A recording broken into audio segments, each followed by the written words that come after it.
The Friday night dinner rush at Vesper was in full swing when I delivered the check to table 12. The man sitting alone had been nursing a single glass of vodka for the past 2 hours, his presence somehow commanding attention despite his stillness.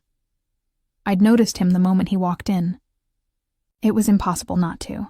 Tall, easily over 6 feet, with dark hair swept back from a face that belonged on a movie screen. Sharp cheekbones, a jaw that could cut glass, and eyes so pale blue they seemed almost colorless in the dim restaurant lighting. He wore a black suit that screamed money, custom-tailored to his broad shoulders. "Your check, sir," I said, placing the leather folder on the white tablecloth. "There's no rush. Take your time." He didn't respond immediately. Those pale eyes studied me with an intensity that made my skin prickle. Finally, he pulled out a black credit card and slid it into the folder without looking at the bill. "What's your name?" His voice was deep, accented with something Eastern European. "Russian, maybe." "Maya," I replied, keeping my professional smile in place. "I'll process this right away." At the server station, Sarah leaned over as I ran the card. "That's Roman Petrov. Do you know who that is?" I shook my head, printing the receipt. "He owns half the commercial real estate downtown, and according to rumors, his family has connections. The kind that make people nervous." She lowered her voice. "Be careful with him, Maya. Men like that are dangerous." I returned to table 12 with the receipt, my heart beating slightly faster. Roman Petrov signed with a flourish, then pulled out a pen and wrote something on the merchant copy before sliding the folder back to me. "Have a good evening, Maya," he said, his accent making my name sound exotic. "You too, sir. Thank you for dining with us." I didn't look at the receipt until I was back at the station. When I did, my knees nearly gave out. The tip line read, $50,000, $50,000. My hands shook as I stared at the number. This had to be a mistake. People didn't leave tips like that, not for a glass of vodka and 2 hours of table space. But it was the note written on the customer copy that made my blood run cold. "Dinner tomorrow. 8 p.m. Giordano's. This is not a request." "RP, holy shit," Sarah breathed, looking over my shoulder. "Maya, I know what it is."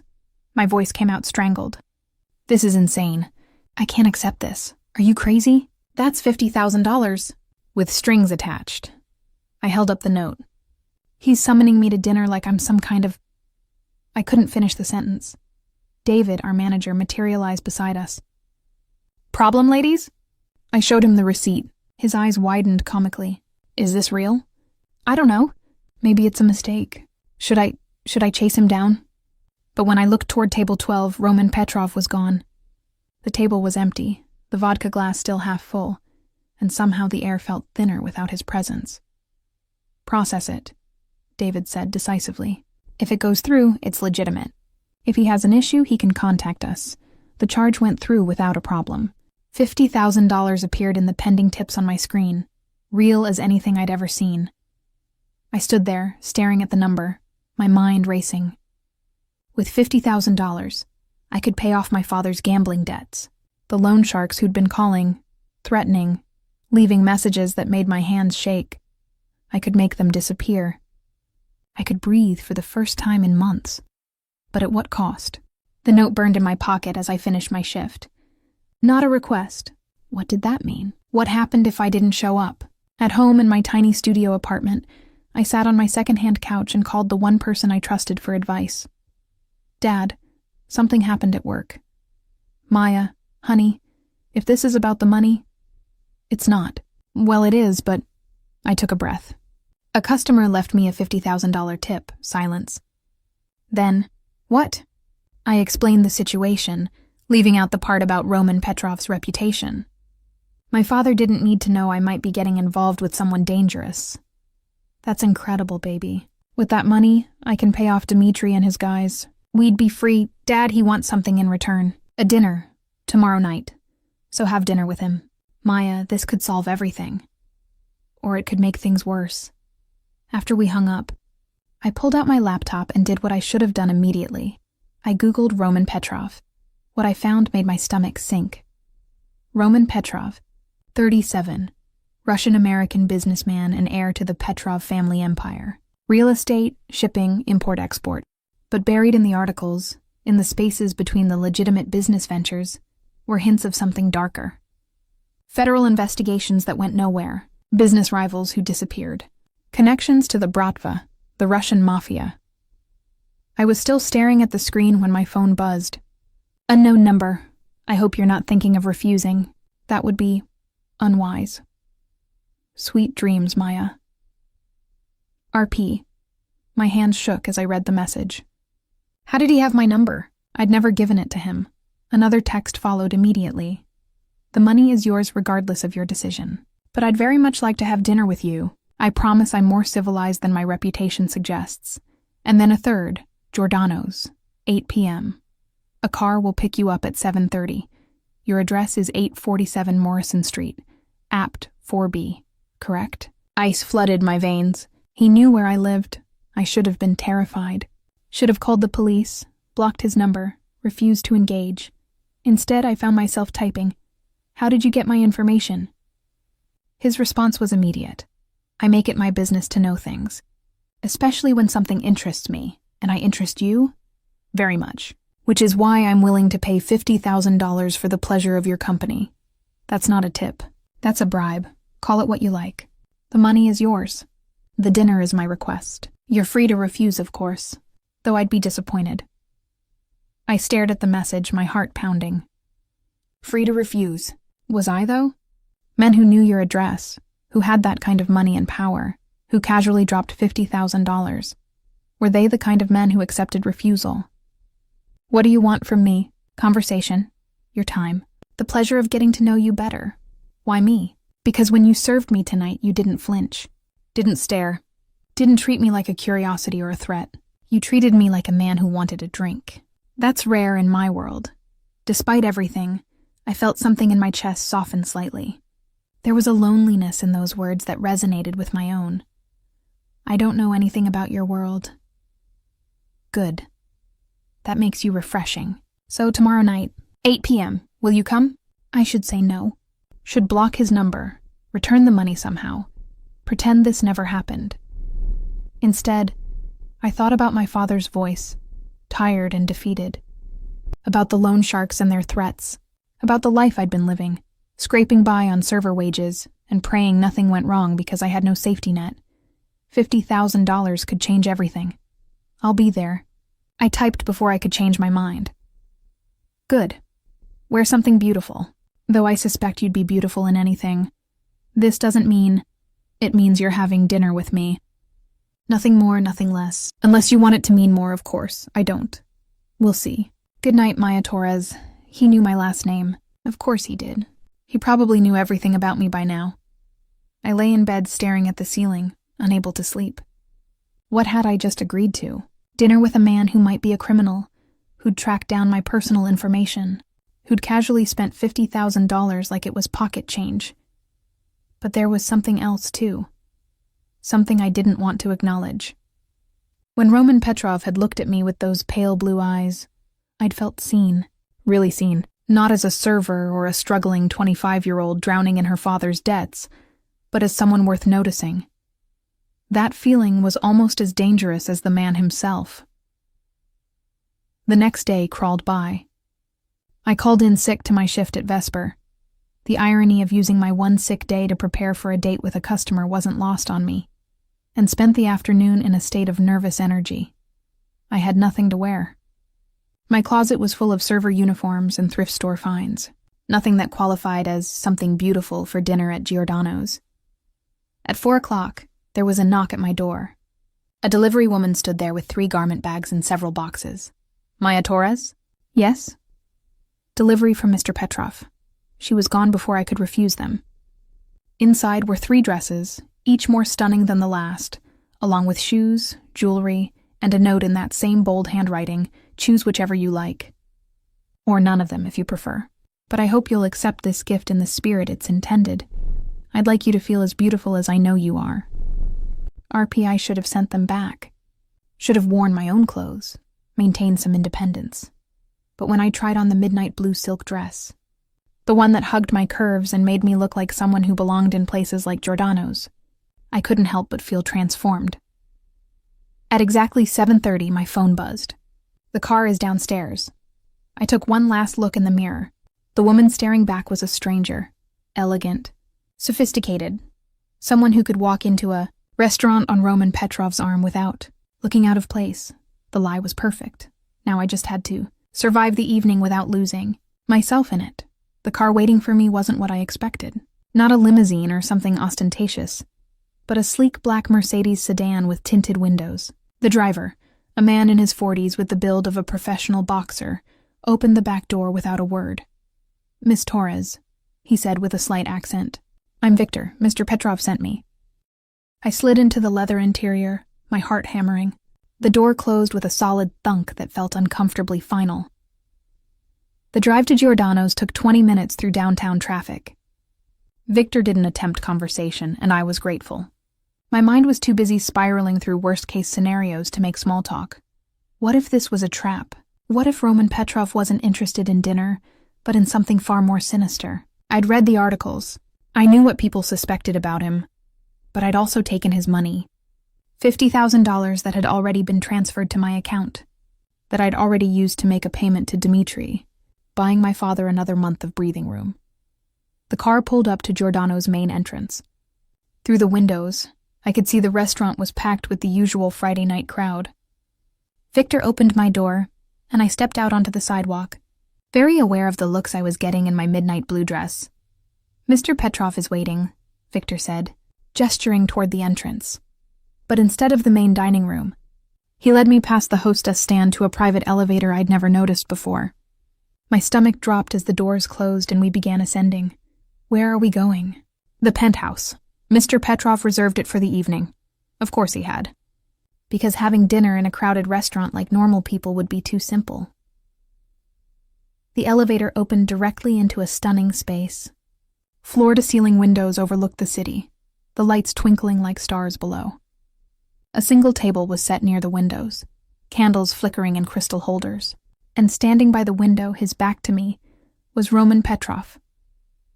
He turned as the elevator doors closed behind me, and the air left my lungs. If he'd been striking in the dim lighting of Vesper, he was devastating here. The black suit had been replaced by charcoal slacks and a white dress shirt with the sleeves rolled up, revealing muscular forearms. His dark hair was slightly disheveled, like he'd been running his hands through it. Those pale blue eyes locked onto me immediately. Maya. My name and his accented voice sent an involuntary shiver down my spine. "You look breathtaking. Thank you for the dress. You didn't have to." "I wanted to." He moved toward me with a predator's grace. "And I'm pleased you chose that one. The color suits you." Up close, I could see details I'd missed before. A small scar above his left eyebrow. The way his eyes weren't quite colorless, but held flecks of gray. The subtle scent of his cologne. Something expensive and woodsy. "Would you like a drink?" he asked, gesturing toward a bar cart. "Just water, please. Still or sparkling?" "Still is fine." He poured 2 glasses, adding ice and a slice of lemon to mine without asking. Somehow he already knew how I liked it. "Please, sit." He pulled out a chair at the table. I sat, hyper-aware of how intimate this felt. Just the two of us, high above the city, candlelight casting shadows across his angular face. "I should start by apologizing," Roman said, taking the seat across from me. "My approach last night was unorthodox. That's one word for it. Coercive would be another." His lips curved slightly. "You're direct. I like that. I'm terrified, actually. But I figure if you wanted to hurt me, you wouldn't go to this much trouble." "You're right. I wouldn't." His expression sobered. "I understand my reputation precedes me, that you've probably looked me up, read the articles, seen the speculation about my family's business. Are they true? The things they say about you? Some of them. Not all." He took a sip of his water. "My family's business is complicated. There are elements that operate in gray areas, but I'm not the monster the tabloids paint me as." "Then why the $50,000? Why track down my information? Why—" I gestured at the penthouse, the dress, everything. "Why all of this?" "Because the moment you walked up to my table, something shifted." He leaned forward, his gaze intense. "I've had hundreds of servers. They all look at me the same way. Fear, curiosity, calculation. wondering what they can get from me, but you? You looked at me like I was just another customer who wanted a drink, like I was normal. You're not normal. No, I'm not. But for those 2 hours, sitting in your section, I felt like I could be. His voice dropped lower. Do you have any idea how rare that is for someone like me? Despite myself, I felt something soften in my chest. There was genuine loneliness in his words, a vulnerability he was letting me see. That doesn't explain the money. The money is because I can afford it, and you need it. Your father owes Dmitry Volkov $60,000. You've been working double shifts trying to keep up with the interest payments. You're drowning, Maya. I'm offering you a life raft. My blood ran cold. How do you know about my father? I told you. I make it my business to know things. He must have seen something in my expression because he added, Dmitry works for me. All his operations, all his debts, they ultimately answer to me. The room tilted. You own my father's debt. Not directly, but yes, essentially. Roman's expression didn't change, which means I can make it disappear. All of it. Consider it done. Just like that? Just like that. And what do you want in return? Your company. Your time. He paused. Your trust eventually. That's it? You're going to forgive $60,000 for dinner and conversation? I'm worth approximately $2.3 billion, Maya. $60,000 is what I spend on a decent bottle of wine. It's nothing to me. But your peace of mind, your freedom from that burden, that's worth something. I stared at him, trying to process this. This is insane, perhaps. But it's also real. The debt is gone. Your father is free. You're free. He reached across the table, not quite touching my hand, but close enough that I could feel the heat of his skin. Now we can get to know each other without that hanging over your head. You manipulated this entire situation. I created an opportunity. There's a difference. Before I could respond, a door opened and staff appeared with the first course. The food was incredible. Each dish a work of art. Flavors I couldn't identify, but that melted on my tongue. Roman watched me eat with obvious pleasure. Tell me about yourself, he said between courses, beyond what I could learn from a background check. What do you want to know? Everything. What makes you happy? What do you dream about? I shouldn't have answered. Should have maintained some distance, some self-preservation, but something about the way he looked at me, with genuine interest rather than calculation, made the words spill out. I told him about wanting to go to culinary school, but not being able to afford it. About my mother who died when I was 12. About how I'd taken care of my father, even as he spiraled into gambling addiction. About dreams of opening my own restaurant someday. Something small and intimate where I could create. Roman listened to everything, asking questions, seeming genuinely interested in my answers. And slowly I realized something dangerous was happening. I was starting to like him. Not just attracted to him, though God knew he was devastating to look at, but actually liking him as a person. The way he listened. The way he saw through my defenses to the hopes I kept hidden. The way he made me feel like I mattered. What about you? I asked during dessert. Who is Roman Petrov when he's not being a mysterious billionaire? Something flickered in his eyes. That's a dangerous question. Why? Because if I answer honestly, you'll either run away or fall deeper into this. And I'm not sure which scares me more. Try me. He was quiet for a long moment, studying me like he was making a decision. Finally, he spoke. I'm the oldest son of Mikhail Petrov. My father built an empire, but he built it with blood and violence and fear. I inherited that empire when I was 25. For 12 years, I've been trying to legitimize it, to wash the blood off our name. But there are things I can't escape. Things I've done that I'm not proud of. Like what? Like protecting what's mine with whatever means necessary. Like making examples of people who cross me. Like being the kind of man mothers warn their daughters about. His eyes held mine. I'm not a good man, Maya. I'm trying to be better, but my nature is what it is. Then why pursue me? If you're so dangerous, why drag me into your world? Because you make me want to be the man you see when you look at me. Not the reputation, not the empire, not the violence. Just Roman. A man who wants to have dinner with a beautiful woman and pretend, for one evening, that he's someone worth knowing. The vulnerability in his voice broke something in me. This wasn't manipulation. This was real pain, real loneliness. real longing for connection. "You are worth knowing," I said softly. His hand covered mine on the table, warm and solid. "Don't say that unless you mean it. Because if you give me hope, Maya, I won't be able to let you go." "Is that a threat?" "It's a warning." His thumb traced circles on my palm. "I'm possessive. Obsessive even. When I want something, I don't stop until it's mine. And I want you." I should have been frightened. Instead, I felt heat pool low in my stomach. "What if I don't want to be yours? Then I'll do everything in my power to change your mind. But I won't force you. I won't trap you. I'll just make it very difficult for you to imagine being anywhere else." We stared at each other across the candlelit table, the city glittering below us, the air thick with tension and promise and danger. "I should go home," I whispered. "You should. But you don't want to." He was right. God help me, he was right. "Roman, have dinner with me again. Tomorrow night, and the night after that. Let me court you properly. Let me show you who I can be for you." This is moving too fast. Life is short, Maya. I've learned that the hard way. When you find something worth fighting for, you don't waste time. And I'm worth fighting for? You're worth everything. He stood, moving around the table to pull out my chair. "Victor will take you home. But before you go..." He reached into his pocket and pulled out a small box. Inside was a phone. "Top of the line, already set up. My number is programmed in. Call me anytime, day or night. And Maya, there's no tracking on this. No monitoring. I'm trusting you to want to talk to me, not forcing you to." I took the phone, our fingers brushing. The contact sent electricity up my arm. "Why are you doing all this?" "Because 12 years ago I stopped believing in anything good.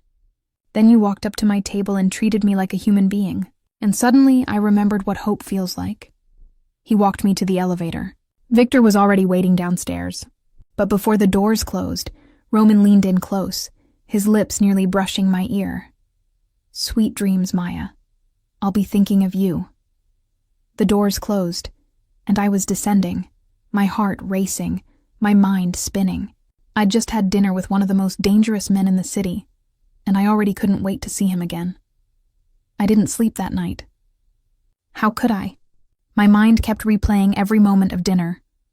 The way Roman had looked at me, the things he'd said, the heat in his pale blue eyes when he'd told me he wanted me. The phone he'd given me sat on my nightstand, silent, but somehow demanding attention. Around 3 a.m., it buzzed. "Are you awake?" My heart jumped. I should ignore it. Should establish boundaries before this thing between us consumed me completely. Instead, I typed, "Yes. I can't stop thinking about you. You saw me 3 hours ago. 3 hours too long." A pause then. "Did I scare you tonight?" With what I said, a little good. You should be scared. I meant every word. I stared at the message, my pulse racing. "Why me, Roman?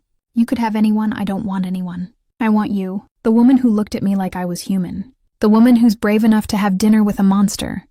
You're not a monster. You don't know that yet. But you will. And I'm terrified that when you do, you'll run." The vulnerability in his words made my chest ache. "I'm not running. Not yet. Yet, that word is going to haunt me. Then, have lunch with me tomorrow. Somewhere public if it makes you feel safer. A coffee shop. Your choice. Roman, I have to work. Call in sick. I can't just..." "Maya, I own Vesper." David answers to me. "Call in sick." I blinked at my phone. "You own Vesper?" "I own 12 restaurants in this city. Vesper is one of them. So yes, technically you work for me, which is why you can call in sick without consequences. This is insane. This is me trying to spend time with you. Say yes. I should have said no. Should have maintained some normalcy, some part of my life that wasn't being pulled into Roman Petrov's orbit. Yes, but somewhere public. And I choose the place, deal. Text me the address. I'll be there." I chose a small cafe 3 blocks from my apartment. Neutral territory, crowded enough to feel safe. Casual enough that we wouldn't attract attention. Roman arrived exactly on time, somehow managing to look both elegant and approachable in dark jeans and a gray sweater. Heads turned as he walked in. He was impossible not to notice. But he only had eyes for me. "You're wearing your own clothes today," he observed, sliding into the booth across from me. "I like it. Though I also like you in the dresses I sent. These feel more like me. And you want to remind yourself who you are, who you were before I complicated your life. It wasn't a question. He read me too easily, something like that. He ordered coffee, black, and we sat in comfortable silence for a moment. Around us, the cafe buzzed with Saturday morning activity. Students on laptops, couples sharing pastries, the hiss and grind of the espresso machine. "This is nice," Roman said finally. "Normal. Is that something you get much of? Normal? Never. My life is boardrooms and backroom deals and managing people who'd kill me if they thought they could get away with it." He took a sip of coffee. "This? Sitting in a cafe with a beautiful woman, pretending to be just another customer? It's the most normal I've felt in 12 years. Since you took over from your father. Since I stopped being Mikhail's son and became Roman Petrov, head of the Petrov Empire." His expression darkened. "My father was brutal, Maya. Effective but brutal. When I inherited, people expected me to be the same. Softer, they said, meant weaker. So you had to prove them wrong. I had to do things." He stopped, jaw tightening. "Things I can't take back. Things that ensured no one would ever question my authority again. Do you regret it?" "Every day. But I'd do it again if I had to. Because the alternative was watching everything my father built crumble. And all those deaths would have been for nothing." I reached across the table, covering his hand with mine. The gesture was instinctive, comforting. "You carry a lot of weight, I do, which is why being with you feels like breathing, like I can set it down for a moment and just be." We spent 3 hours in that cafe, talking about everything and nothing. He told me about growing up in Moscow, about his mother who still lived there, about learning English from American movies. I told him about my dreams of culinary school, about the restaurant I wanted to open someday. "What would you call it?" he asked. "I don't know. Something simple, personal. Maya's." He said it like it was already real. "I'd eat there every night. You'd get bored of my cooking." Impossible. His eyes held mine. "Besides, I wouldn't be there for the food. I'd be there for you." Heat flooded my cheeks. "You can't just say things like that." "Why not?" "They're true." He signaled for the check, but I stopped him. "Let me pay. I want to buy you coffee." Something shifted in his expression. Surprise, pleasure, something deeper. "You want to buy me coffee?" "Yes. Is that a problem?" "No one's bought me anything in years. Everything is always provided, expected, transactional." He smiled, and it transformed his face from intimidating to breathtaking. "I'd be honored if you bought me coffee, Maya Torres." When we left the cafe, Roman's car was waiting. But instead of getting in, he turned to me. "Walk with me?" We walked through the neighborhood, his hands in his pockets, my arms wrapped around myself against the autumn chill. It should have felt strange, this powerful man strolling through my modest neighborhood like it was the most natural thing in the world. Instead, it felt right. "I have to go to a business dinner tonight," he said eventually. "Boring corporate merger discussion. Lots of posturing and expensive wine. Sounds thrilling. It's torture. But I'd like you to come with me." I stopped walking. "Roman, I can't go to a business dinner with you. I don't know anything about corporate. I don't need you there for business expertise. I need you there because spending 3 hours listening to men talk about profit margins without you, there might actually kill me." He turned to face me. "Please, I'll send a car, provide a dress, everything you need. Just come. I don't belong in that world. You belong wherever I say you belong, and I say you belong at my side." His hand came up to cup my face. "Let me show you off, Maya. Let me walk into that room with you on my arm and remind myself why I put up with all of it." The intensity in his gaze made it hard to breathe. "This is moving too fast. Then tell me to slow down. Tell me you need space, time, distance. I'll listen. I swear I'll listen." But I didn't want space. That was the terrifying part. 3 days ago, Roman Petrov was a stranger. Now, standing on the sidewalk with his hand on my face, I couldn't imagine not seeing him. "Okay," I whispered. "I'll come." His smile was blinding. "Thank you." He kissed my forehead. Chaste, gentle, but the contact sent electricity through my entire body. When he pulled back, his eyes had darkened. "I should go before I do something inappropriate on a public sidewalk." "Like what?" "Like kiss you properly. Like showing everyone watching that you're mine, His voice dropped to a rough whisper, like making it very clear that anyone who even thinks about touching you will answer to me. I'm not yours, Roman. Not yet. But you will be. It wasn't arrogance. It was certainty. The car will pick you up at 6. Wear the red dress. He was gone before I could argue, sliding into his car and disappearing into traffic. I stood there, my heart racing, my skin still tingling where he'd touched me. I was in so much trouble. That evening, I stood in front of my mirror wearing the red dress Roman had sent.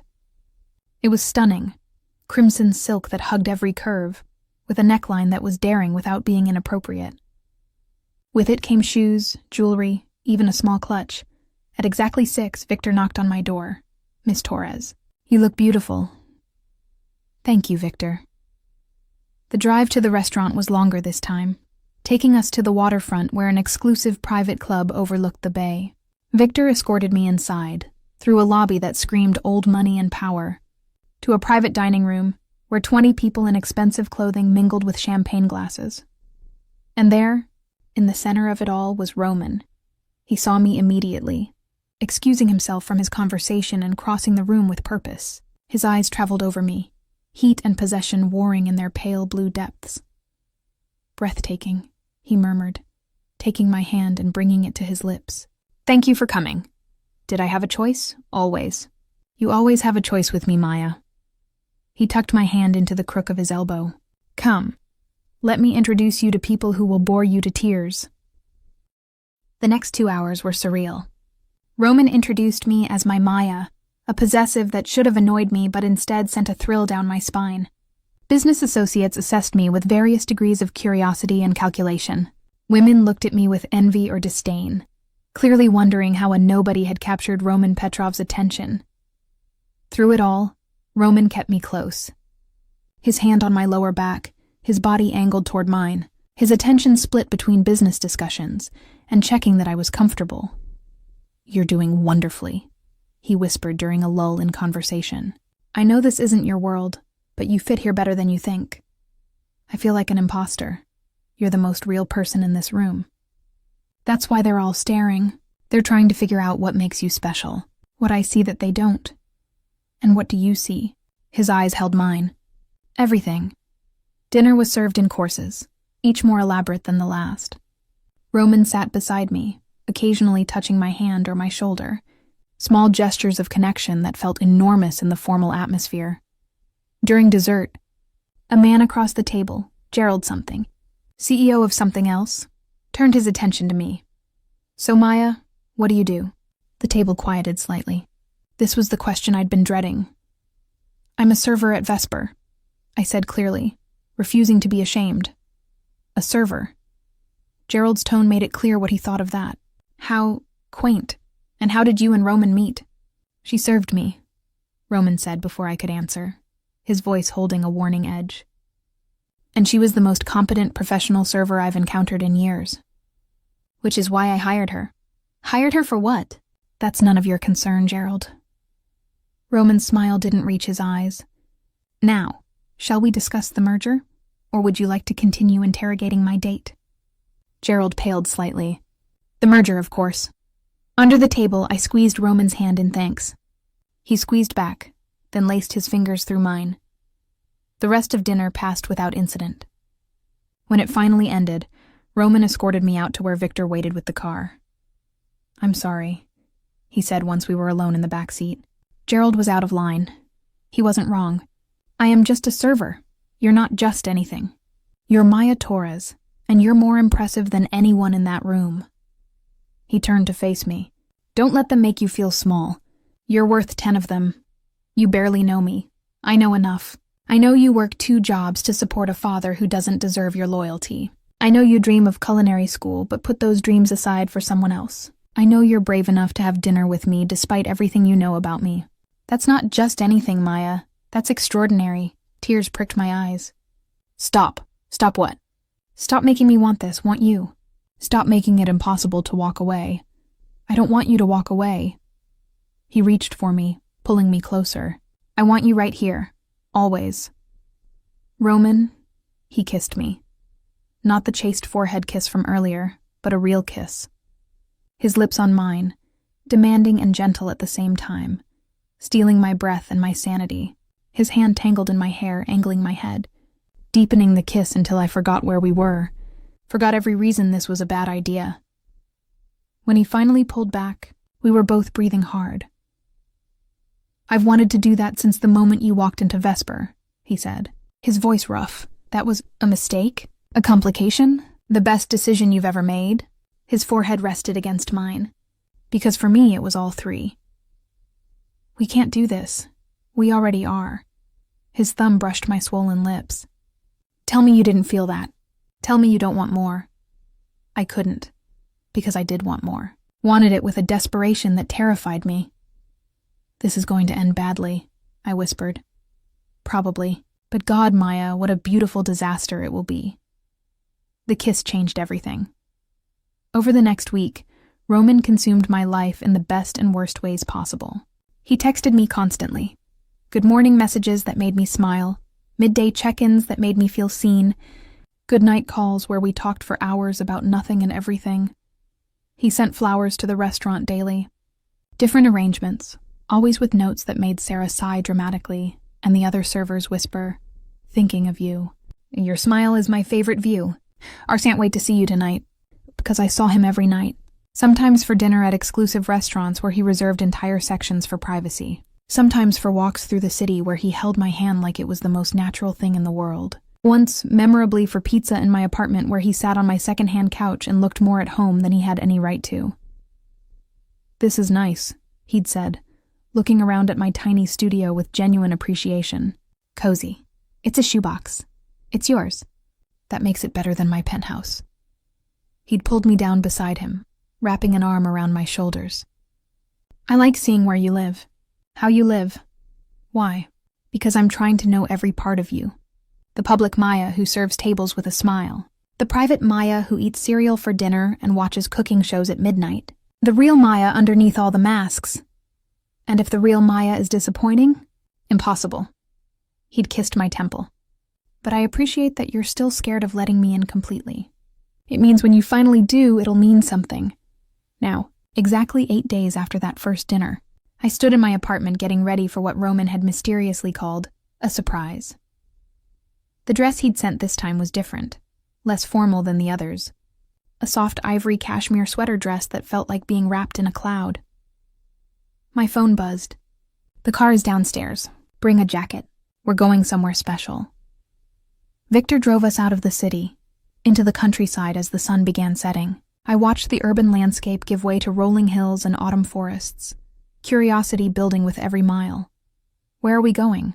Victor's eyes met mine in the rearview mirror. Mr. Petrov wanted it to be a surprise. 40 minutes later, we turned down a private road that led to a stunning property overlooking a lake. Not a mansion exactly, but a beautiful modern home with floor-to-ceiling windows that reflected the sunset.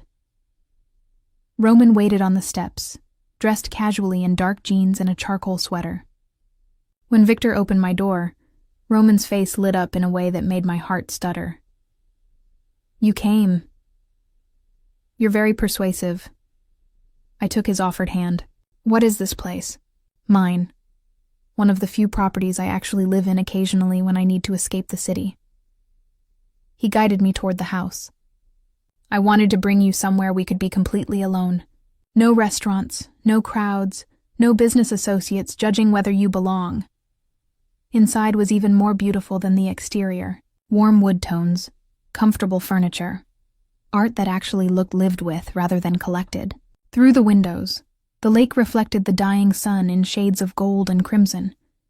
"Roman, this is home," he finished, "or as close as I get to one. I had the chef prepare dinner. Nothing fancy, just good food. And I thought we could talk. Really talk. No interruptions. We ate on the terrace overlooking the lake. Simple pasta, fresh bread, a salad that tasted like summer despite the autumn chill. And we talked. Roman told me about his childhood in Moscow, about the violence he'd witnessed, about his mother's desperate attempts to give him and his sisters normalcy in a world that had none, about the day his father brought him into the family business at 17, and how he'd had to choose between honor and survival. I told him about my mother's death, about holding her hand as cancer stole her away, about promising to take care of my father, and how that promise had slowly consumed my own life, about the guilt I felt for resenting him, for wanting my own future instead of being trapped in his debts. "You're allowed to want your own life," Roman said, reaching across the table to take my hand. "Loyalty to family is admirable, but not when it destroys you," says the man who took over his father's empire at 25. Exactly. I know what it costs to sacrifice yourself for family obligation, and I wouldn't wish it on anyone, especially you. His thumb traced patterns on my palm. "Maya, I meant what I said. The debt is gone. Your father is free. You don't owe him anything anymore. It's not that simple. It is. You just have to let it be." After dinner, we moved to the living room where a fire crackled in the stone fireplace. Roman poured us wine and we sat on the couch, close but not touching, the air between us charged with possibility. "I have a confession," he said after a long silence. "Should I be worried? Maybe." He turned to face me fully. "I didn't bring you here just to talk. I brought you here because I'm trying very hard to be a gentleman, and the city makes that impossible." "A gentleman?" In the city there are eyes everywhere. Expectations. People who would love to see me make a mistake, show weakness, give them ammunition. His hand found my face, cupping my cheek. "Here, there's no one, just us. And the truth is, Maya, I don't want to be a gentleman anymore. I want to be the man who gets to kiss you without worrying about who's watching, who gets to hold you without calculating how it will look, who gets to just feel." My breath caught. "Roman, I'm not asking for anything you're not ready to give, but I need you to understand. Every moment I spend with you, every conversation, every touch, it's getting harder to maintain control. You're under my skin in a way no one has ever been. Is that a bad thing? It's terrifying, because if you leave, if you decide this is too much, it will break something in me I didn't know could still break."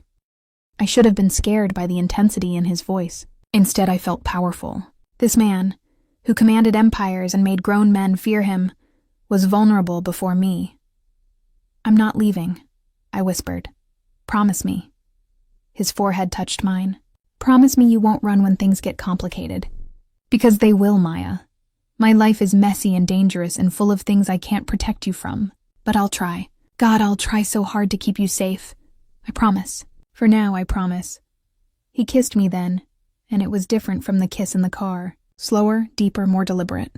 Like he was trying to memorize me, to imprint himself on my soul the way he'd already claimed my heart. When he pulled back, his eyes were dark with desire.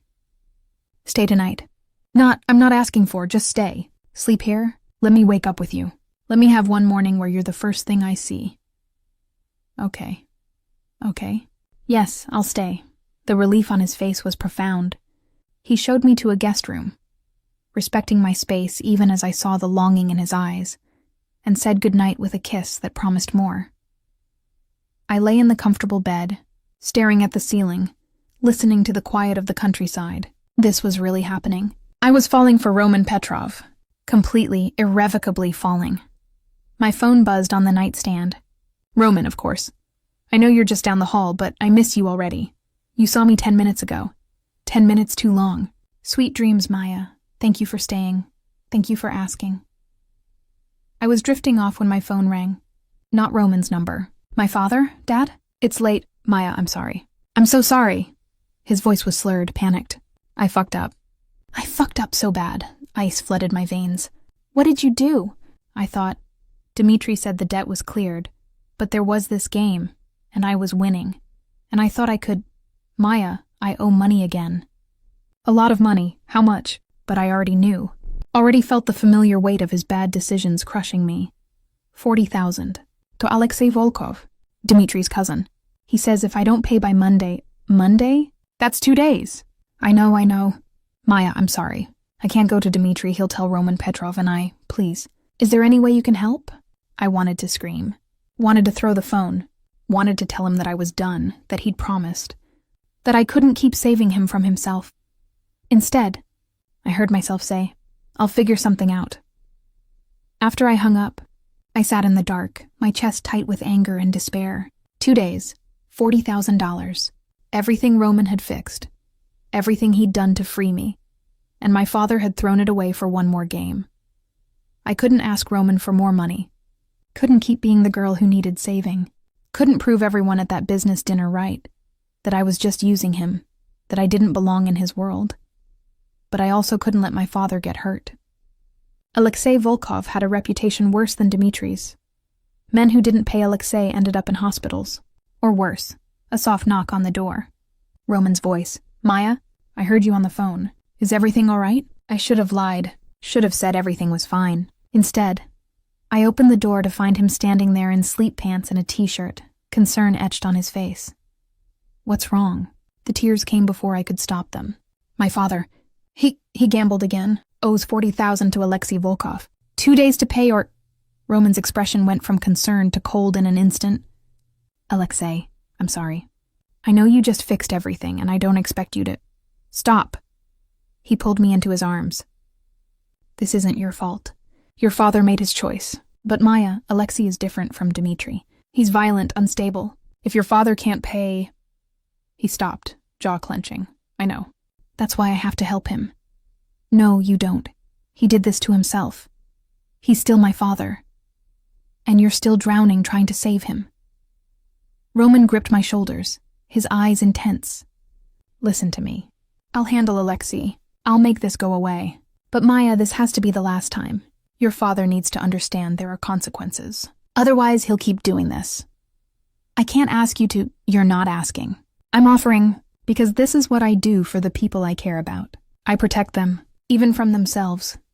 He touched my face gently. But you need to decide. Do you want me to fix this? Or do you want to let your father face what he's done? I closed my eyes, torn between loyalty and self-preservation. Fix it, please. Just this once more. Okay, I'll take care of it tomorrow. He kissed my forehead. Try to sleep. I've got you. But sleep didn't come. Because as I lay there, I realized the truth. I wasn't just falling for Roman Petrov. I was completely, utterly dependent on him, and that terrified me more than anything else. I woke to sunlight streaming through unfamiliar windows and the smell of coffee. For a disoriented moment, I forgot where I was. Then memory returned. Roman's lake house, my father's phone call, the weight of dependency settling over me like a blanket I couldn't shake off. I found Roman on the terrace. 2 coffee mugs on the table, his phone pressed to his ear as he spoke rapid Russian. When he saw me, his expression softened immediately, and he ended the call. Good morning, beautiful. How did you sleep? Not well. I took the offered coffee, grateful for something to do with my hands. Were you talking about my father? Among other things. He gestured for me to sit. Alexei has agreed to forgive the debt. Your father is safe. Relief flooded through me, followed immediately by guilt. What did it cost you? Nothing I wasn't willing to pay. But something in his tone made me look closer. There was tension around his eyes, a tightness in his jaw. Roman, what did you do? I gave Alexei something he wanted more than $40,000. A business opportunity he's been asking for. It's handled, Maya. That's all you need to know. No, it's not. If you made some kind of deal because of me, I made a deal because your father put himself in danger, and that puts you in danger by extension. He reached across the table, taking my hand. I won't let anything happen to you. Not because of gambling debts or dangerous men or anything else. This can't keep happening. I can't keep being the reason you make compromises. You're not a compromise. You're the reason I want to be better than what I am. His thumb traced circles on my palm. But Maya, your father needs help. Real help, not money. Professional intervention. I know. I've tried. Try harder. Because next time, I might not be able to fix it. Alexei is unpredictable. If your father goes to him again... He stopped, jaw clenching. Just talk to your father. Set boundaries, for both your sakes. We drove back to the city in heavy silence. Roman kept glancing at me, clearly wanting to say something but holding back. Finally, as we pulled up to my building, he spoke. Have dinner with me tonight. Please, I need to know we're okay. We're okay. I need to process this. Process it over dinner. 7 o'clock. I'll pick you up myself this time. His hand cupped my face. Don't shut me out, Maya. That's the one thing I can't handle. I kissed him softly. 7 o'clock. I promise. But the day brought complications I hadn't anticipated. At noon, as I was getting ready for my shift at Vesper, there was a knock at my door. When I opened it, a woman stood there, elegant, mid-50s, expensive coat, and perfectly styled blonde hair. Maya Torres? Yes? I'm Natasha Petrova, Roman's mother. Her accent was thick, her smile cold. May I come in? My stomach dropped. Of course. She swept into my tiny apartment, her gaze taking in every detail with obvious judgment. When she turned to face me, her expression was carefully neutral. You're wondering why I'm here. The thought crossed my mind. My son has been very distracted lately, missing business meetings, making unusual decisions. When I asked why, he said your name. She moved closer, so I wanted to see for myself what kind of woman could have such an effect on Roman Petrov. I'm not trying to have an effect on anyone. No? Then what are you doing? Because from where I stand, it looks like you're using my son's feelings to extract money and favors. The accusation stung because part of me feared it was true. I didn't ask for any of this. But you accepted it. The money, the gifts, the help with your father's debts. She pulled out her phone, showing me a bank statement. $110,000 in the past 2 weeks. That's what my son has spent on you and your problems. I felt sick. I didn't know it was that much. Of course you didn't. Because you didn't ask. You just took. Her expression hardened. I've seen women like you before. Pretty young, desperate. They attach themselves to powerful men and bleed them dry. I won't let you do that to Roman. I love him. The words came out before I could stop them. Do you? Or do you love what he can give you? She moved to the door. Here's what's going to happen. You're going to end this relationship. Tonight. You'll tell Roman you can't see him anymore. In return, I'll make sure your father's remaining debts are cleared, and I'll set up a trust fund for you. $200,000. Enough to start over. Go to culinary school. Build the life you want. You're trying to buy me off. I'm offering you a future that doesn't involve destroying my son. Her voice softened slightly. Maya, I'm not a monster. I understand you have feelings for him, but Roman's world is dangerous. The deal he made with Alexei? It's already causing problems. Enemies are circling, sensing weakness. If you really love him, you'll protect him by walking away. What kind of problems? The kind that get people killed. Roman gave Alexei access to one of our shipping routes. That route was promised to someone else. Viktor Kozlov. And Viktor is not someone who forgives broken promises. My blood ran cold. Roman didn't tell me that. Because he's trying to protect you. But protection only works if you're smart enough to accept it. She opened the door. Think about my offer. $200,000 and a clean break. Or stay and watch him get hurt because of you. She was gone before I could respond, leaving me alone with the weight of her words. I spent the afternoon in a daze, going through the motions of my shift at Vesper, without really being present. Sarah asked what was wrong, but I couldn't explain.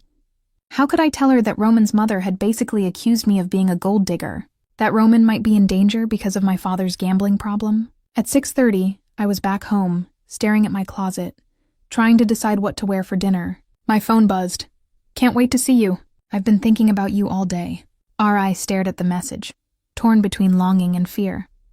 Roman made me feel cherished, protected, seen in ways I'd never experienced. But his mother was right. I was costing him. Money, business deals, maybe even his safety. Another message. I know today was hard, but we'll get through it together. We always do, did we though? Or was I just pulling him down with me? At exactly 7, there was a knock. Not Viktor this time, but Roman himself, holding a single white rose and wearing that smile that made my heart skip. Hi. He stepped inside, pulling me into his arms. God, I missed you. You saw me this morning. Hours ago. That's too long. He kissed me softly. You look beautiful. I'm not even dressed yet for dinner. Then we'll stay in. Order takeout. I don't care where we are as long as I'm with you. His hand cupped my face. Maya, what's wrong? You seem distant. Your mother came to see me today? His expression went carefully blank. What did she say? That I'm using you. That I'm costing you money and making you weak. That you're in danger because of the deal you made with Alexei. I pulled back slightly. Roman, is Viktor Kozlov going to come after you? He was quiet for a long moment. Finally he sighed. Possibly. The shipping route I gave Alexei was supposed to go to Viktor. He's not happy about it, because of me, because of my father, because I made a choice. That's on me, not you. But I'm the reason you had to make that choice. My voice rose. Roman, your mother offered me $200,000 to walk away, to end this before I destroy you. Something flickered in his eyes. Hurt, anger, something darker. And are you considering it? I don't know. I don't know what the right answer is anymore. Tears burned my eyes. I love you, but loving you is putting you in danger. How is that fair? Life isn't fair. Love isn't fair. But it's real. He gripped my shoulders. Maya, listen to me. I've been in danger my entire adult life. That's the price of the empire my father built. Viktor Kozlov is just one more threat in a long line of threats. He's not your fault, but no buts. You don't get to take responsibility for my choices. I chose to help your father. I chose to make that deal with Alexei. I chose you. All of it was my decision. What if I'm not worth it? I whispered. What if your mother is right and I'm just dragging you down? Then let me drown. His voice was fierce. Let me drown loving you rather than survive alone. Because that's what my life was before you. Survival, not living. Just existing in a world of violence and power and emptiness. You made me remember what hope feels like. What joy feels like. I'm not giving that up. Roman, his phone rang. He ignored it. It rang again, insistent. Answer it, I said quietly. He did, his expression darkening as he listened. When? A pause. Where is he now? Another pause. I'm on my way. He hung up, and I saw something in his face I'd never seen before. Real fear. What happened? Viktor Kozlov just made his move. He's taken one of my shipments hostage, and he's demanding a meeting. Tonight. He pulled me close. I have to go handle this. Let me come with you. Absolutely not. Viktor is dangerous, unpredictable. I won't put you in his crosshairs. But what if something happens to you? It won't. I've handled men like Viktor before. But his tone lacked conviction. Maya, stay here. Lock the door. Don't open it for anyone except me. I'll be back as soon as I can. Roman, please. He kissed me hard, desperately, like he was trying to memorize the feeling. I love you. Remember that. Whatever happens. Then he was gone, leaving me alone with mounting fear and the terrible certainty that everything was about to fall apart. I waited an hour. 2. My phone stayed silent. Finally, at 10 o'clock, it rang. Not Roman. An unknown number. Hello? Miss Torres. A man's voice accented, cold. This is Viktor Kozlov. I believe you know why I'm calling. My blood turned to ice. Where's Roman? Safe for now. But that could change very quickly depending on your cooperation. What do you want? You, actually. Roman seems quite attached to you, which makes you valuable. I could hear the smile in his voice. Here's what's going to happen. You're going to come to the address I text you, alone. If you bring anyone, if you call the police, Roman Petrov dies. Understand? Yes. Good, you have 30 minutes. Don't be late. The line went dead. A moment later, a text came through with an address in the warehouse district. This was insane. I should call the police. Call Viktor the driver. Call someone. But Viktor had Roman. And he'd kill him if I didn't comply. I grabbed my jacket and headed for the door, my heart hammering with terror and determination. Roman had saved me more times than I could count. Now it was my turn to save him. The warehouse district was deserted at this hour, abandoned buildings casting long shadows under flickering streetlights. I paid the cab driver with shaking hands and watched him drive away, suddenly very aware of how alone I was. The address Viktor had sent led to a massive industrial building near the waterfront. The main door was slightly ajar, light spilling from inside. This was a trap. I knew it was a trap. I walked in anyway. The interior was a vast open space, shipping containers stacked along the walls, overhead lights creating pools of brightness in the darkness. And there, in the center, tied to a chair with blood on his face, was Roman. Maya, no. His voice was hoarse, desperate. Get out of here! How touching. Viktor Kozlov emerged from behind a container. He was shorter than I expected, stocky, with a shaved head and cold gray eyes. The damsel comes to save her prince. Very romantic. Let him go. You wanted me. Here I am. Indeed. Viktor circled me slowly, assessing. I have to admit, I didn't think you'd actually come. Most people value their own lives too highly, but love makes us do stupid things, doesn't it? Victor, this is between us. Roman's voice held a warning edge despite his position. Let her go. Take what you want from me. What I want from you, I've already taken. Your pride, your reputation. Everyone will know that Viktor Kozlov brought Roman Petrov to his knees. He grabbed my arm, pulling me closer to Roman. But killing you both sends an even stronger message. You kill us, and my organization will hunt you down, Roman said. Every resource, every connection. You'll be dead within a week, perhaps. But it will be worth it to watch you suffer first. Victor pulled out a gun, pressing it to my temple. Tell me, Roman, what's it like to be helpless? To know you can't save her? Roman's eyes met mine, and I saw everything in that gaze. Love, fear, rage, desperation. Maya, I'm sorry.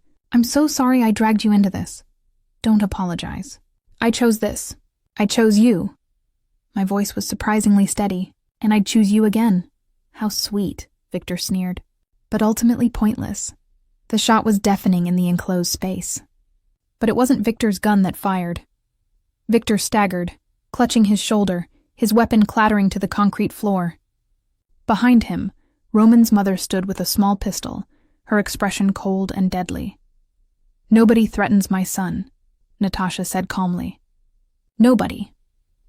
More shots rang out as Victor's men emerged from the shadows, but they were met by Roman's security team pouring through the side entrance.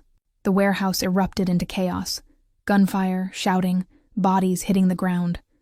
I dove for Roman, working frantically at his restraints.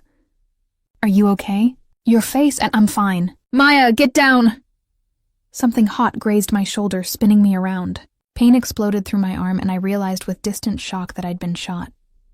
Maya. Roman broke free of the last restraint, catching me as I stumbled. No, stay with me. It's not that bad, I managed, though blood was soaking through my jacket. Just graze me. You're shot. You're fucking shot because of me. His voice cracked. I'm alive. We're both alive. That's what matters. I cupped his bloodied face. I love you. Even if your mother hates me. Even if this is insane. I love you. My mother doesn't hate you. Natasha appeared beside us, her gun still in hand, looking more like a Mafia queen than a concerned mother. She tested you, and you passed. Tested me? The pain was making everything fuzzy. I needed to know if you were with my son for his money or for him. If you'd take my offer and run, or if you'd fight for him. She knelt down, examining my wound with practiced efficiency. You fought. You came here alone to save him, knowing you'd probably die. That's not something a gold digger does. You set this up. Roman's voice was dangerous. No, I didn't set up Victor's attack. That was real. But I made sure we had people watching. Made sure Maya's cab was followed. Made sure we could get here in time. She met her son's eyes. You love her. Truly love her. I needed to be certain she felt the same. By nearly getting her killed? By seeing what she'd sacrifice for you? Natasha's expression softened slightly. Welcome to the family, Maya Torres. You're braver than I gave you credit for. The next hours were a blur of paramedics, police statements, and finally, a private hospital room where a doctor stitched my shoulder while Roman paced like a caged animal. Stop moving, I told him once we were alone. You're making me nervous. You were shot. Because of me. Because I couldn't protect you. You did protect me. Your mother protected me. Your team protected both of us. I patted the bed beside me. Come here. He sat carefully like I might break. His hand found mine, gripping it tightly. When Victor put that gun to your head, I thought... His voice broke. I thought I'd lost you. But you didn't. I'm right here. Stubborn and shot, but here. This is my life, Maya. Danger, violence, always looking over my shoulder. I can't ask you to accept that. You're not asking. I'm choosing. I turned to face him fully, ignoring the pain in my shoulder. Roman, I'm not naive. I know what being with you means, but I also know what being without you would feel like. And that's worse than any threat. You could have died tonight. So could you. That's the point. Life is dangerous whether you're with a mafia boss or working at a restaurant. At least with you, I feel alive. I feel seen. I feel loved in a way I never have before. You are loved. Completely and possibly loved. His forehead touched mine. But Maya, things need to change. My mother was right about one thing. I've been making decisions that put us both at risk. The gray areas of my business, the dangerous connections. I need to cut ties with that world. Can you do that? I have to, because the alternative is watching you get hurt again, and I can't survive that. His lips brushed mine softly. I'm going legitimate, really legitimate. It'll take time, and there will be people who resist. But I'm done living in the shadows. I want a life with you, a real life, not stolen moments between crises. What does that life look like? Whatever we want it to be. I'll keep the legitimate businesses, the real estate, the restaurants, sell off or transfer everything else. It might take a year, maybe 2, but at the end of it, I'll just be a businessman. Boring. Safe. Yours. You could never be boring. He smiled, the expression transforming his battered face. Maybe not, but I can be safe. Can be someone you don't have to worry about every time I leave the house. And your mother? Your organization? My mother will support this. She's been pushing me toward legitimacy for years. As for the organization, there are people who can take over the parts I'm leaving behind. People who want that life. He kissed my hand. I want a different life. With you. 3 months later, I stood in the kitchen of my new restaurant, our restaurant, putting final touches on the evening's menu. The space was exactly what I'd dreamed of. Intimate, warm, focused on food rather than pretension. We'd opened 2 weeks ago, and reservations were already booked solid for the next 3 months. Roman appeared in the kitchen doorway, looking unfairly handsome in dark jeans and a gray sweater. No suits anymore. He'd meant it about leaving that world behind. How's it going, chef? Don't call me that. It sounds weird. But I smiled, moving into his arms. It's going well. Table 7 wants to compliment the risotto personally. They can compliment the chef. You earned those compliments. He kissed my forehead. I'm proud of you. This place is incredible. Our place. You made this possible. You made it happen. I just provided capital. His arms tightened around me. Speaking of which, I talked to my accountant today. The last of the transfers are complete. I'm officially just a boring real estate developer and restaurant investor. How does it feel? Terrifying. Liberating. Right. He pulled back slightly. Maya, there's something I want to ask you. We're in the middle of dinner service. I don't care. He reached into his pocket, pulling out a small velvet box. I've been carrying this for a month, waiting for the perfect moment. But I realized something. With you, every moment is perfect. My breath caught as he opened the box, revealing a stunning ring, a single diamond. Elegant and simple and perfect. Maya Torres, you walked into my life serving vodka and changed everything. You made me want to be better. You made me brave enough to leave behind everything I knew for a chance at something real. You got shot protecting me, for God's sake. I don't deserve you, but I'm selfish enough to ask anyway. He dropped to one knee right there in my restaurant kitchen. Dinner service in full swing around us. Will you marry me? Tears blurred my vision. Yes. Yes. Of course, yes. He slid the ring onto my finger, then stood, pulling me into a kiss that made the kitchen staff whistle and applaud. When we broke apart, his eyes were suspiciously bright. Thank you, he whispered, for taking a chance on me, for seeing past the reputation to the man underneath, for loving me enough to fight for us. Thank you for a $50,000 tip and a note that said dinner wasn't negotiable. I laughed through my tears. Best bad decision I ever made. The tip that changed everything. No, you changed everything. The tip was just the excuse. That evening, after service ended and the restaurant closed, Roman and I sat at table 1, the table where this all began at Vesper, sharing a bottle of wine and dreaming about our future. What do you want? He asked, for our life together. What does it look like? This, us, the restaurant. Maybe a house someday outside the city. Kids, eventually, I paused. A boring, normal, beautiful life. With occasional excitement? With you, there will always be excitement. But the good kind. The choosing between vacation, destinations kind. Not the running from armed criminals kind. I can work with that. He raised his glass. To boring lives and beautiful women who make them worth living. To dangerous men who become safe havens. I clinked my glass against his. and to $50,000 tips that lead to forever. We drank, and in the quiet of the empty restaurant, I felt something I hadn't felt in years: peace, security, the certainty that whatever came next, we'd face it together. My phone buzzed.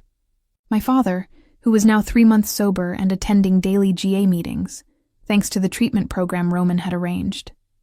"Proud of you, sweetheart. The restaurant looks beautiful. Love you too, Dad." Roman read the message over my shoulder. "He's doing well, thanks to you. The treatment center, the therapist, all of it. Thanks to you for not giving up on him, for believing he could change." He kissed my temple. "We're all works in progress, Maya. Some of us just need help to become who we're meant to be." "And who are you meant to be?" "Yours. That's all I need to be. Everything else is just details." 6 months later, we married in a small ceremony at the lake house. Just family and close friends. Natasha cried, which shocked everyone. My father walked me down the aisle, sober and proud, and Roman, standing at the makeshift altar with tears in his eyes, looked at me like I was the only person in the world. "I promise," he said during his vows, "to protect you, cherish you, and never leave another $50,000 tip for anyone but you." The crowd laughed. I cried. And when he kissed me as his wife, I knew with absolute certainty that this dangerous man, this reformed criminal, this person who'd upended my entire life with one extravagant gesture, was exactly where I was meant to be. Sometimes love comes from unexpected places. Sometimes it takes the form of a tip that's too large, a note that's too demanding, a man who's too dangerous. But sometimes, that unexpected love is exactly what saves you. Not from financial ruin or dangerous situations, though Roman had certainly done that, but from a life half lived. From settling. From never knowing what it feels like to be loved completely, possessively, eternally by someone who sees all of you and chooses you anyway. As we drove away from our wedding reception, Roman's hand in mine, our future stretching bright before us, I thought about that night at Vesper. The night a stranger sat at my table and changed my life with a piece of paper and a command. "Dinner tomorrow, 8 p.m. This is not a request. It had seemed like a threat then, an invasion, a dangerous game I was foolish to play. Now I knew the truth. It was an invitation to the rest of my life, and I wouldn't change a single moment of it.